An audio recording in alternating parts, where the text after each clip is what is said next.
Кыргыз УКМК чет элдик жарандар үчүн кызмат көрсөткөн жашыруун сойкуукананын ишмердүүлүгүнө бөгөт коюлду.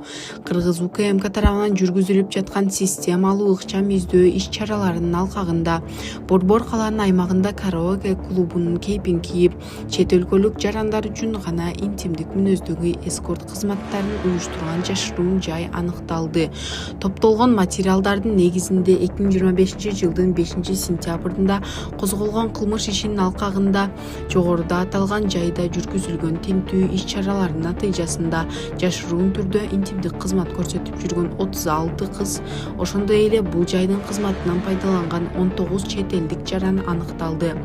Кыргыз КЖК 160-беренесинин сойкулукка жана ыпластыкка көмөктөшүү 1-бөлүгүнүн негизинде козголгон кылмыш ишинин алкагында жүргүзүлгөн ыкчам иликтөө иш-чараларынын натыйжасында аталган жайдын уюштуруучусу кыргыз жараны КАА кармалып, Кыргыз УКМКнын тергөө абагына киргизилди. Коомго жат болгон мүнөздөгү иштер менен алектенген кыздардын жеке маалыматтары такталып, ыкчам каттоого алынды. Ошондой эле учурда аларга карата Кыргыз Республикасынын укук бузуулар жөнүндө кодексине ылайык тиешелүү чаралар көрүлүүдө. Майрамжан тосуп эле сен биринчи жолу сен тостуң, бир эле жолу дедиң. Ошо бир эле жолу тостуң. Мына айтсаң, о жерден эмеде болдуң тиги, Декретте болдуң. Декретте биле гана тоскону. Тоскойсуң, анан чыгып тостуң да. Жок, анан ошондо иштегенме? Маңдайыма жаста ошону тосом да. Болду да, анан интилип чыгып отурсуң, бир эле жолу. Канча айланып келип атасың? Сен менен иштегенде канча айланып келип мисалы айтсаң? Канча айланганын кайдан билем? Өздөрү билишет да. 4-5 айлан, 4-5 айлан. Жок, анан мен ортодо отурсам эмне кылайын? Температура отурсам эмне кылайын? Ал убакыттан Жок, сиз анда эмнеге айтып атасыз ошол нерсени? Сен бир эле жолу тостуң. Тосом да бир келсе.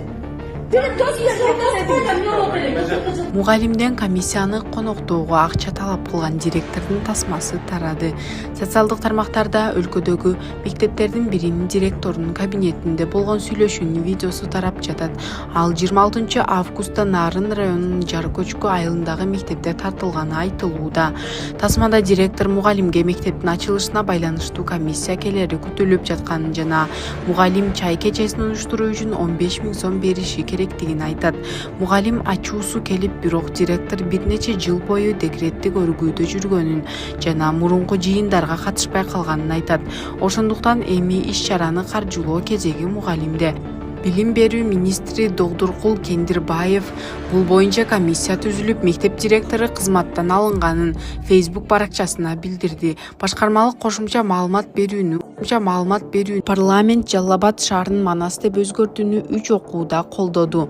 Бүгүн 13-сентябрда жогорку кеңештин жалпы жыйынында депутаттар Жалал Абад шаарын Манас шаары деп өзгөртүү тууралуу мыйзам долбоорун дароо 3 окууда кабыл алып колдоп беришти. Кечээ жогорку кеңештин конституциялык мыйзамдар, мамлекеттик түзүлүш, сот укук маселелери боюнча комитети отурумунда Жалал Абад шаарынын Манас шаары деп өзгөртүү тууралуу мыйзам долбоорун дароо 3 окууда кабыл алып берген болчу. Жыйында министрлер кабинетине караштуу мамлекеттик кызмат жана жергиликтүү өз алдынча башкаруу иштери боюнча мамлекеттик агенттиктин директору Кудайберген Базарбаев шаардын атын өзгөртүү сунушун жергиликтүү тургундар бергенин айтты. Эске салсак, Жалал Абад шаардык кеңеши 3-сентябрда кезексиз сессияда калаанын аталышын Манас кылып өзгөртүү боюнча шаардын мэри Эрнисбек Ормоковдун сунушун колдогон.